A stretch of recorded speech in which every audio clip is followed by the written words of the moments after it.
All right, everybody, welcome in. This is episode 4 of From Baltimore to Orono. On today's episode, I will be predicting how I think the conference standings is going to go. Also, I just wanted to say, by the time this podcast comes out tomorrow, the America East Media Day will have been taking place. If you want to know where to go watch that or to listen, it should be on the Field of 68 YouTube channel, and I imagine they'll upload it to Spotify too. So I'm looking forward to watching that tomorrow. Next week's episode, I'll be breaking down like some of the interviews. Also, before I start today's episode, I just wanted to say shout out to the 42 viewers on last week's video. We crushed last week's goal. I wanted 30 viewers. We ended up getting 42. Spotify, we sadly missed the goal again. Wanted 5 listeners. We ended up getting 3. But shout out to those 3 loyal listeners. Means a lot. And then I just wanted to say Twitter, we're up to 52 followers. Facebook, 15 followers. And Instagram, 16 followers. So definitely for a goal for this episode is, I'm going to say YouTube, I'm rooting for 35 viewers. Spotify, I'm going to lower the goal down to 3. See if those 3 loyal listeners end up listening to this one. Twitter, I'm going to say 3 followers until next episode. Facebook, I just want 1 follower. And Instagram, just 1 follower. Because it's pretty hard to gain traction on Facebook and Instagram there. But thank you to everyone that's already subscribed to the channel and also followed on the social media. It means a lot. And let's get right into today's episode. All right, so this week's episode, I will be predicting how I think the standings in the America East Conference is going to go. My first year ever trying to do this. Let's see either how right I was or how terribly wrong I'm going to be.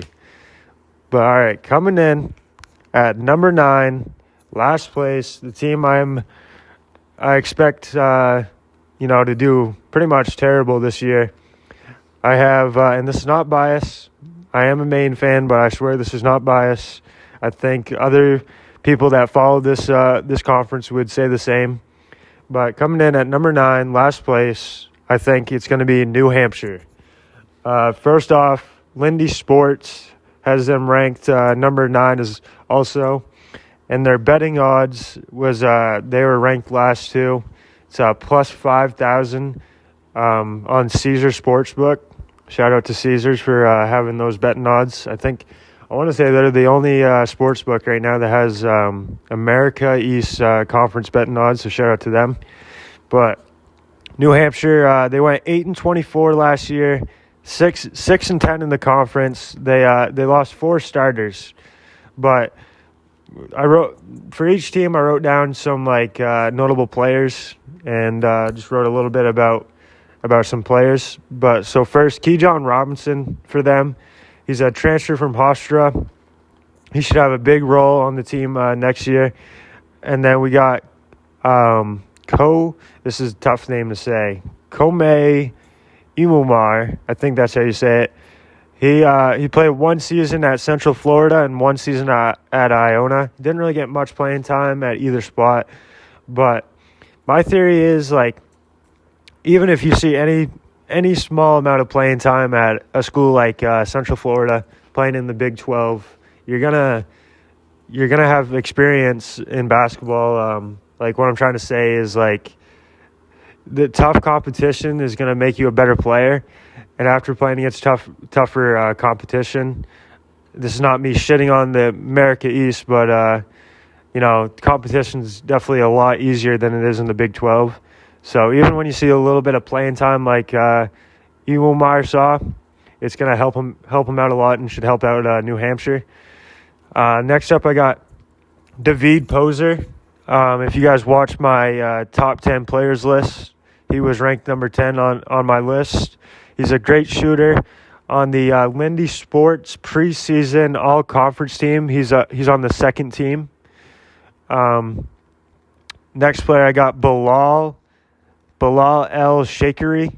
He's a transfer from Wofford. He's Egyptian. Played for the Egyptian under-19 team at the FIFA under-19 World Cup. So he's bringing World Cup experience over to New Hampshire. But lots of new faces on this year's team. My personal opinion, I think they're going to win less than 10 games again. 8-24. I'd have to go through their schedule to really predict their record, but I say they're going to be right around there: 8-24, 9-23, 7-25, so somewhere around there. So sorry to New Hampshire fans, but number 9 on the list, New Hampshire. All right, next up on the list, coming in at number 8. Let's just say a totally different looking team this year from last season, the last few seasons. But coming in at number 8, we got UMass Lowell. Their betting odds to win the conference right now is plus 1,000 on Caesar Sportsbook. They in the Lindy Sports, they ranked them number 8 also. Not trying to copy Lindy Sports list, but I made my list without looking and then checked to see how similar it was. But UMass Lowell, number 8 on my list. They went 17-15 last year, 6-10 in the conference.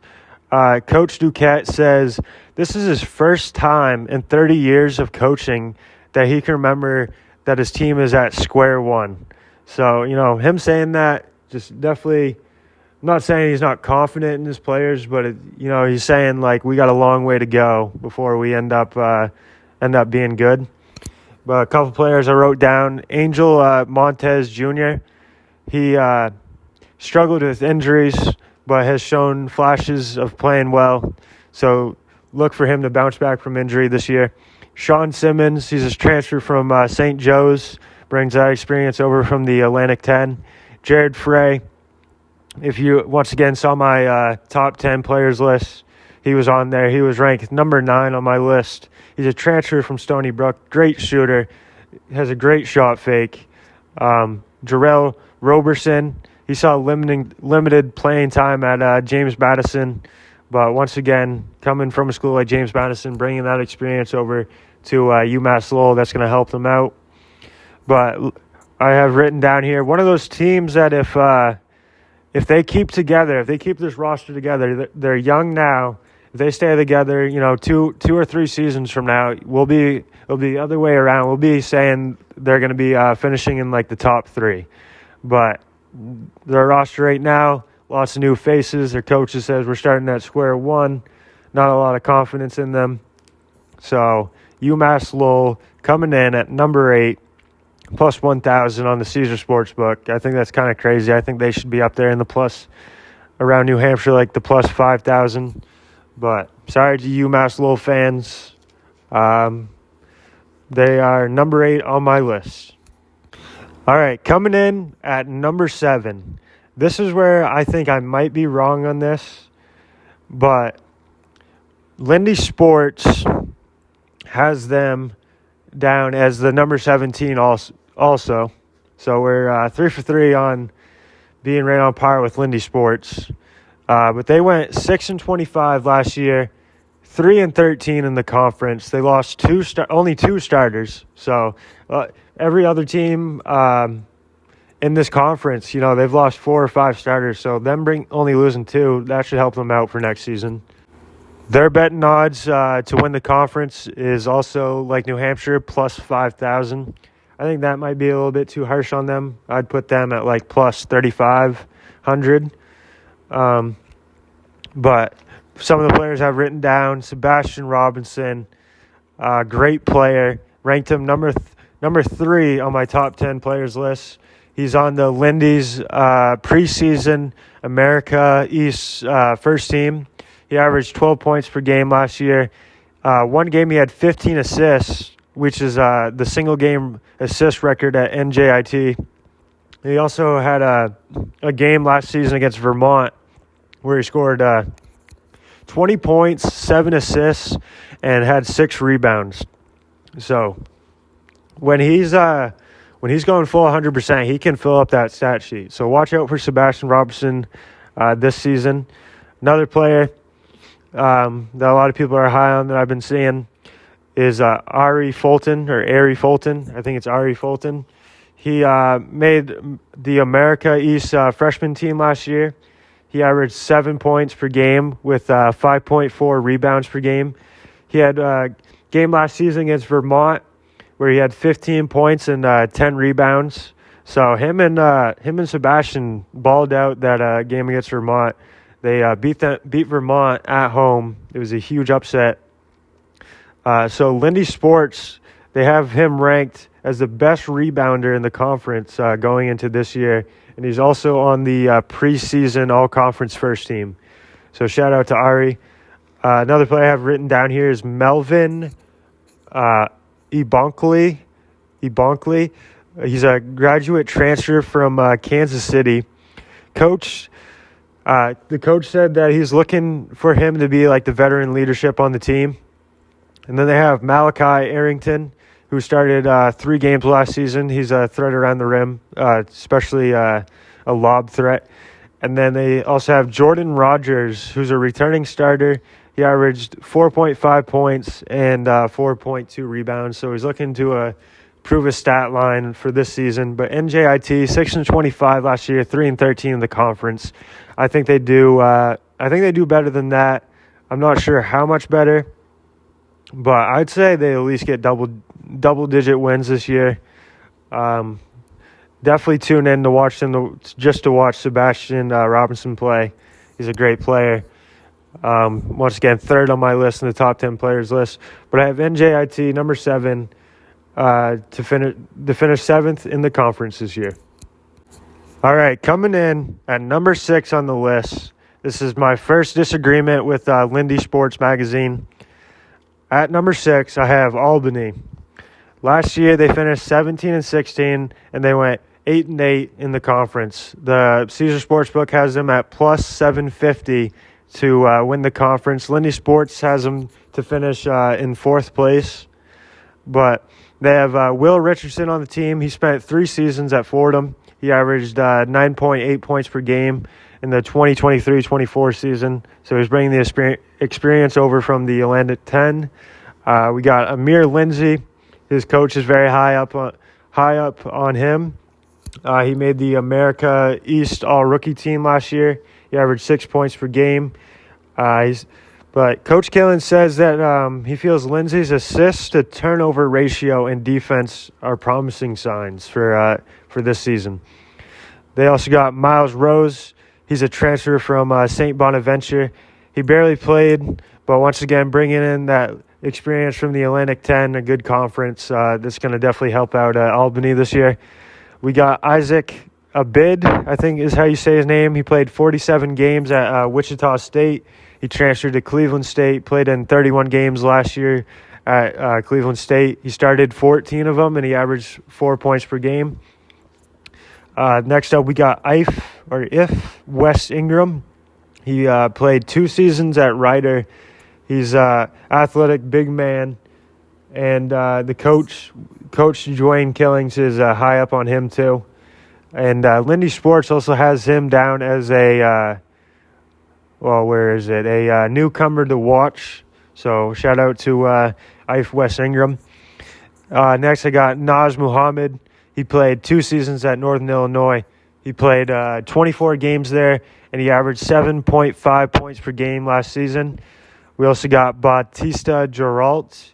He played 16 games last season. He averaged only 1.7 points per game, but he's 7 foot tall, and he's 225 pounds. So, that's an NBA body right there. So if he can improve a lot, watch out for him to dominate this season with the height and weight that he has. Next up, player I've been seeing a lot of people be high up on is Yaya Kita. I think that's how you say his name. He played 1 season at Missouri and 2 seasons at Oklahoma. That's 34. He played 34 total games in the SEC. And the college basketball expert, Torvik, I think is how you say his name. He has a great website. I've been checking it out. He projects him to average at least 10 points per game this season. But Albany, they lost 4 starters going into this year. But 17-16 last year. I think they went 8-8 in the conference. I think they're just going to do a little bit worse than that this year. But, Lindy Sports thinks I'm wrong. Albany fans definitely think I'm wrong. But number 6 on my list is Albany. All right, coming in at number 5. I'm shocked. I'm not really shocked that I'm ranking them here. But if they would have, let's just say if the team from last year was coming back for this year, this ranking would be totally different. But this is a whole brand new ball club.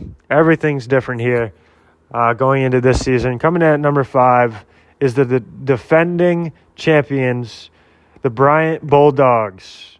They are plus 525 on Caesar Sportsbook to win the conference. Lindy Sports also has them ranked 5th place. They went 23-12 last year, 14-2, and they won the championship. Some of the players I've gotten written down is Ja'Kai Robinson. He started 10 games last year. He averaged 5.8 points per game, 3.4 rebounds per game. He's definitely the best player returning from last year's team. We also got Aaron Davis. He played in 13 games last year, missed 11 due to injury. He's looking to contribute more this year. Also, fun fact about this year's team, it's the largest freshman class in D1 history. 9 total freshmen on the roster. So what I wrote down is, do we see a Fab 5 lineup at Bryant this year? Do we see 5 freshmen start at any point this year? I'm going to say we do. Depending on how the year goes. I think if they start out slow and they're looking to change things up, I think they do go to a 5 freshman lineup. That will be fun to watch. Also, before I started recording this episode, I read in a Discord that I'm in. Shout out to this America East Discord that I'm in. He says he's a manager on the Bryant team, so I'm going to take his word for it. But they played a scrimmage tonight against Selden, New Hampshire University, and they won by 4 points. And he said that Quincy Allen scored, can't remember the exact number, but I want to say he said that he scored 35 points. So Quincy Allen, I have him written down, played 2 seasons at Colorado, 1 season at James Madison, and 1 season at Chicago State. So he's kind of bounced all over the place, but he averaged 9.6 points per game and 5.6 rebounds per game last year. And, if that manager's being true, 35 points to start out the season, even though it gets a D2 school, it's a great confidence boost for Quincy Allen. So shout out to him. Next up, I got Keegan Harvey. He played 1 season at College of Charleston and then 3 seasons at George Washington. Hasn't really played much. He's pretty injury prone, but Coach Christian, he has NCAA tournament experience, formerly coaching at Mount St. Mary's. So the big question is, will all the new players gel together? They lost 5 starters. They lost their head coach. Everything's different at Bryant this year. Watch out for them this year. It'll be a cool story to see if they can, even with all the people doubting them, if they can end up winning the conference again. So coming in at 5th on my list to finish in the conference is the Bryant Bulldogs. All right, coming in at number 4 on my list. So I'm not ranking this team. I don't think this team's going to win the conference, but I'm going to say it right now. I think this team is going to be the most fun team in the America East Conference to watch next year.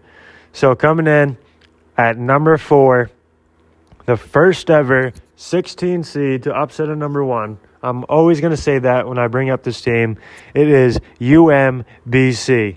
The Caesar Sportsbook has them at plus 1,000 to win the conference. Lindy Sports ranked them number 6 in the conference. I have them at number 4. They went 13-19 last year, 5-11 in the conference. They lost 4 of their starters. But the reason why I say this is going to be the most fun team to watch this year is these players that I'm about to list. So coming up first is, I always struggle to say his name, but Josh Onunwo. I ranked him 2nd the second best player in the conference on my top 10 list. He shot 56.5% from the field last year. He was, the third best field goal percentage in the conference last year. He averaged 11.1 points per game and 5.2 rebounds. Just watching his highlights, you can tell he's just going to be a great player. I think he's a future NBA player. Might be a hot take, not really sure, but I think he will make the NBA at some point in his life. And then the next player that I'm really high up on their team is Devin Caesar. I ranked him number 6 on my top 10 list. He's lightning quick. He got hurt last year, but in the 2023-24 season at Old Dominion, he averaged 9.3 points per game that year. And if you don't believe that he's lightning quick, just search up on YouTube Devin Caesar highlights, and you're going to be amazed how fast this guy moves. Like I said in my top 10 player list, it reminds me of a young Russell Westbrook, the way he moves. So, and then the third player, I'm calling these three players the big three for UMBC. Ace Valentine, he was ranked number 9 on my top 10 list. Lindy Sports Magazine has him on the all-conference first team for preseason. He's great at attacking the rim, and he shot 52.2% last season. Next up on the players I got written down, I got Paul Green. He's a Division II transfer. He averaged 13.8 points per game last year with 12.1 rebounds. He played at Southern New Hampshire University, the team that just played Bryant. He had 20 double-doubles last season. The big question is can he do the same exact thing in Division I basketball? And then the last player I have written down for UMBC, Lindy Sports was pretty high up on him too. It's Jose Roberto Tonchin, I think is how you say his name. He's a stretch big. He's also won 2 gold medals playing for the Spain under-18 team in the FIBA World Cup. So he's gold medalist, brings that experience to this team. UMBC, number 4 on my list, the most fun team to watch this year. Ace Valentine, Devin Caesar, Josh Onomwo, the big three, 13-19 last year, 5-11 in the conference. I'm going to say they finish over 500 in their overall record, and for sure over 500 in the conference too. So watch out for UMBC. All right, coming in at number 3 on my list, I have Binghamton. They're plus 2,000 to win the conference on the Caesar Sportsbook. I think that's a steal. In my opinion, if you ask me, if I had to bet, $500, who I think would win, I wouldn't pick them. But if you said, all right, I have $5,000 and I can throw $2,500 on a team that may win, may surprise people, I'd throw it on Binghamton for sure. Lindy Sports also has them ranked number 3 to finish in the conference for next season. They went 15-17 last year, 7-9 in the conference. Jeremiah Quigley, in my opinion, is their best player. People are high up on him. He's a transfer from George Mason. Didn't really play much last season. Freshman year, he played at Iona, and he did great. He averaged 11 points per game, 3.3 rebounds, and 3.3 assists. In the MAAC tournament, the conference Iona plays in, he averaged 15.5 points, 8 rebounds, and 4.5 assists. So shout out to Jeremiah Quigley. Seen a lot of people high up on him. I take back what I say about him being the best player on the list because I see who's next on my list, and that's who I think the best player is, and that guy is Demetrius Lilly. Number 4 on my top 10 players list in the America East Conference. He's played at Penn State. He's played at LaSalle. He averaged 8 points per game and 6 rebounds and only 19.3 minutes per game. But this is a stat I always love. Shout out to Binghamton's website. those stats prorate to full game averages of 16 points per game and 12 rebounds per game. A must-watch player this season. Shout out to Demetrius Lilly. Next up on my list, I got Jaden Lemond. He started 9 games last year. Looking to see higher production from him. Jaden Kelsey, 3-star recruit, chose Binghamton over Bryant. Evan Ash started 12 games last season, had 5 games where he scored double digits. Wes Peterson Jr., another player I've seen multiple people high up on, especially the Lindy Sports Magazine.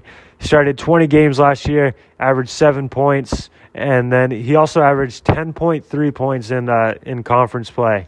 Scored in double figures 8 out of the last 9 games of the year. And then Bryson Wilson, transfer from Buffalo. He averaged 7.4 points per game last year. And then Syer Senor, who's a Division II transfer, he averaged 13.1 points per game and 9 rebounds per game. So the question is, can he transfer that to Division I and do the same exact thing? But number 3 on my list, shout out to Binghamton. I think they're going to be definitely better than 15 and 17 from last year.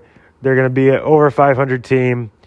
So shout out to Binghamton, number 3 on my list.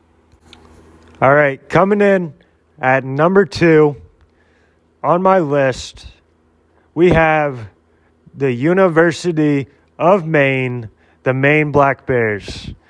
Lindy Sports also has them ranked number 2 on the list. They went 20 and 14 last year. Excuse me. They went 20 and 14 last year, 10 and 6 in the conference. Ryan Mabry played 2 seasons at Miami, Ohio, and 1 season at Quinnipiac. He averaged 8.4 points per game in the 2022-23 season.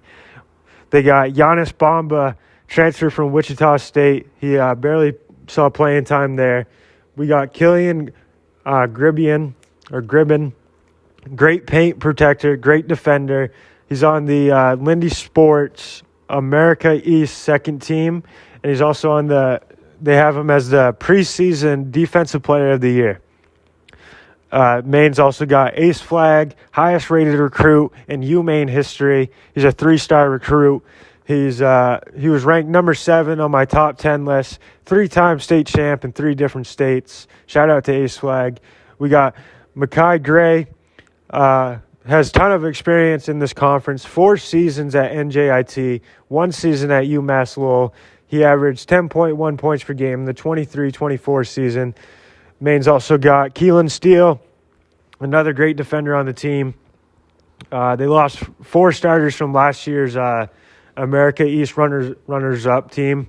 But this is the highest expectations I would say Maine has had, guaranteed in at least 25 years. I'd have to ask, some of the older generation, has the expectations been higher than it is now, in the last 50 years? Because I would argue this is the highest expectations this Maine team has ever had. People are predicting them to finally make the NCAA tournament. It's never happened in Maine history. I think they can do it, but there's one other team in this conference that I think has a better chance. So sadly, I'm not going with Maine. Maine's number 2. Just the history, just the, them never making it. And I have my small doubts about that. But as a Maine fan, I'm really rooting for them. I would literally cry tears of joy if they end up making the NCAA tournament. I think it would be the coolest thing ever to watch a college, a D1 school. We only have one D1 school in the state of Maine. To watch them make the tournament, the whole state would rally around them. It would just be a cool experience. Also on the Caesar Sportsbook, I don't know if it's because I live in Maine, but their betting odds didn't pop up.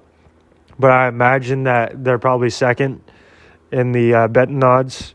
But shout out to Maine Black Bears. Highest expectations in at least 25 seasons.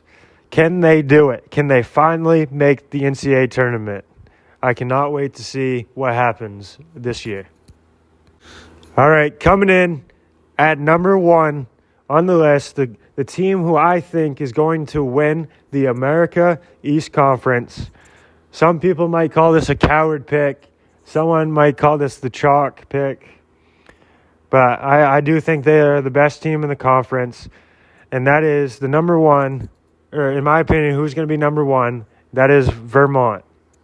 They're also ranked number one in the Lindy's preseason magazine, and they're also the favorite on Caesar Sportsbook to win the conference at -125. They went 21-12 last year, 13-3 in the conference.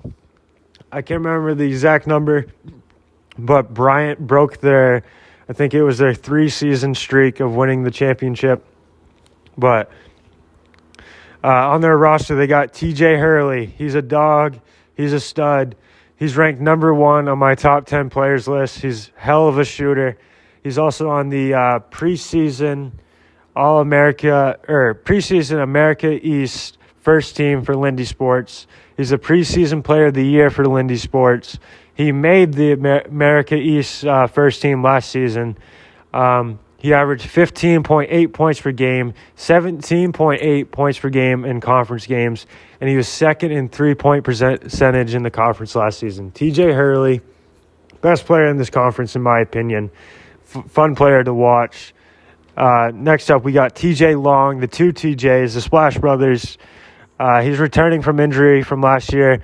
He was the America East third team, all-conference third team in 2024 season. He averaged 11.1 points per game before getting hurt last year. He led the America East in three-point percentage in the 23-24 season. He ranked number 5 on my top 10 list, and he's also on the Lindy Sports America East preseason first team. So shout out to TJ Long, shout out to TJ Hurley. I wonder what the coaches do. Like the coach does. Does he say TJ Hurley, TJ Long? What does he call him? Hurley? Hey, get over here, Long. Get your ass on the line, Hurley. I've always wondered that after seeing that they're both named TJ. But all right, anyway, back to the roster. Ben Johnson played 3 seasons at Bellarmine. He has just under 1,000 career points. He averaged 11.4 points per game last season. He's also on the Lindy Sports preseason all-conference second team. Then we got Sean Blake. He was on the America East all-rookie team last year. He's looking to improve even more this season. And then Lucas Mary, freshman from Spain, was on the Spain under-17 and under-18 national team, so it brings national basketball experience over to Vermont. And they lost 4 starters last year, but Vermont 21-12, 13-3. It was weird to not see them win the conference last year. I think they're going to do it. I think it's going to come down to Maine versus Vermont in the final, but I also wouldn't be shocked if it's Vermont versus Binghamton, Vermont versus UMBC. I'd say I'd draw the line there. I don't really see Albany or Bryant making it. So Vermont versus Maine is my championship prediction. As a fan, I'll definitely be rooting for Maine, but I think Vermont's going to win the conference again this year. So that's my prediction for how the standings are going to go, 1 through 9. Shout out to all the listeners and all the people that watch this podcast. It means a lot. Next week's episode, I'll be recording Sunday night, the college basketball season. Actually, I think I'm getting ahead of myself. Yeah, I am. All right, so next episode, I'll be breaking down the Monday night games. The Monday night games of all the schools that play that night. Pretty much just breaking down like, hey, what schools in our conference do I think have a chance of winning? And pretty much also ranking, what team do I think doesn't even have a chance of winning. So that'll be next week's episode. Also breaking down the media day for, I guess it would be considered today because this episode will be coming out the day after I record this. So breaking down the media day Once again, if you want to watch that, it'll be on the Field of 68 YouTube channel. It's Jeff Goodman, I know, is on there. He used to be at ESPN. He's got I say people either love him or hate him. He is that kind of persona. But I've always found him to be a decent interviewer. So I'll definitely be watching the media day tomorrow. It's from 9 a.m. to noontime Eastern. So I can't wait to watch that. And then I'll be breaking down the interviews next week's episode. Like I said, I'm hoping to get 35 viewers on YouTube. I want to get 3 Spotify listeners. And then I would love to get just, 1 follower on each of the social platforms. That would mean a lot. Also, if you're not in the Discord yet with all the America East fans, I highly recommend it. Just go on Twitter, search up hashtag AE Hoops, and then go to, it should be either on the top, but if not, just go to latest, scroll down a little bit, and you should be able to see it. The guy's Twitter name, I think, is Bryant Bulldogs. It has something to involve Bryant. So you should be able to find it. If you're a huge fan of this conference, once again, I highly recommend joining that Discord. It's I've gained a lot of information just being in there. So fun Discord to be in. And that will be the end of today's episode. Once again, thank you guys for watching. Thank you guys for listening. Make sure to subscribe to the channel, like this video, share this video to your friends, share this video to your grandmother. Share this video to your sister-in-law, your brother-in-law, your ex-girlfriend, your ex-boyfriend. Share it to everybody. I hope everyone has a great day, a great week, and I'll be back next Monday from Baltimore to Orono.